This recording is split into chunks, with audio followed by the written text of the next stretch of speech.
કેમ છો મિત્રો? મજા. હવે હમણાં 20 દાડા પહેલાં સુરતની અંદર એક સ્વામિનારાયણ મંદિરના જે સંત છે સાધુ પ્રિયદર્શન સ્વામી એક 20 દાડા પહેલાં ઊંઘણી ગોળીઓ કરીને આત્મહત્યા કરી દે તો કોઈક આજકાલમાં એમનું દેહાંત થઈ ગયું. એટલે ખરેખર ખૂબ દુઃખદ કહેવાય.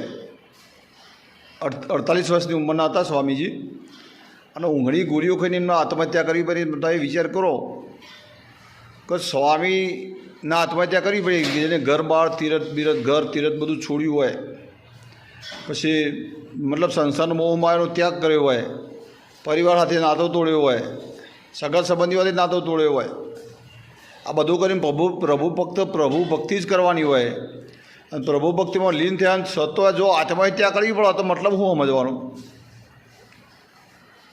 જોયા જેવી વસ્તુ છે કે એમને સ્વામીને થઈ આત્મહત્યા કરવી પડે.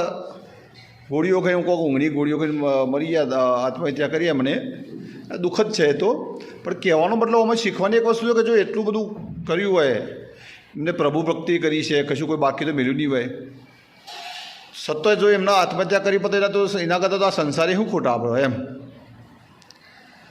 એમને તો કોઈ એટલું બધું દુઃખ આપવા જ નહીં, કારણ કે એમને તો સંસારનો ત્યાગ કરેલો અને ખાલી પ્રભુ ભક્તિ કરવાની ને જે ભક્તો એમનું ભગવાન જે પ્રેરણા આપે એ પ્રમાણે એમને જ્ઞાન આપવાનું હોય. સત્તો એમને શીખર હું ટેન્શનમાં ગોળીઓ ઊંઘણી ખાઈ લીધી.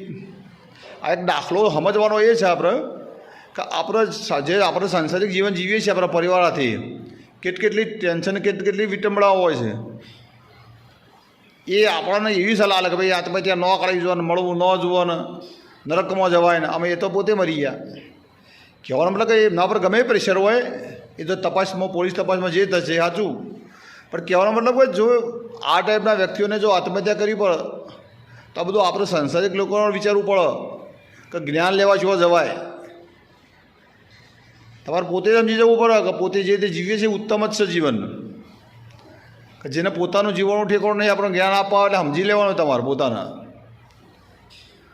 એટલે આ બહુ સમજવાની વસ્તુ છે ને. આપણા જીવનનો એક ઉત્તમ બાબત છે કે સંસારિક જીવન ખરું છે એ રીતે જીવાય. જો આવી રીતે પછી જો બાવા થઈને જો મળવાનું થતું હોય ને કોઈ મતલબ જ નહીં. દુઃખદાયક છે બધું. પ્રભુ એમના આત્માને શાંતિ આપો. પણ અમે એક વસ્તુ છે કે જે તે થયું હોય તો થશે, એમનું તપાસે થશે. પણ સાંસારિક જીવન બેસ્ટ કહેવાય. આ વસ્તુઓ ત્યાં જઈને ભગવો ધારણ કરવો ને એના કરતાં સાંસારિક જીવન જે જીવતા હોય ને એ સામનો કરી શકે. બાકી પછી આવું રિઝલ્ટ આવે. મિત્રો આ વિશે તમારે શું કહેવું છે? તમારા વિચારો જો કરજો. જય હિન્દ, જય ભારત, જય સ્વામિનારાયણ.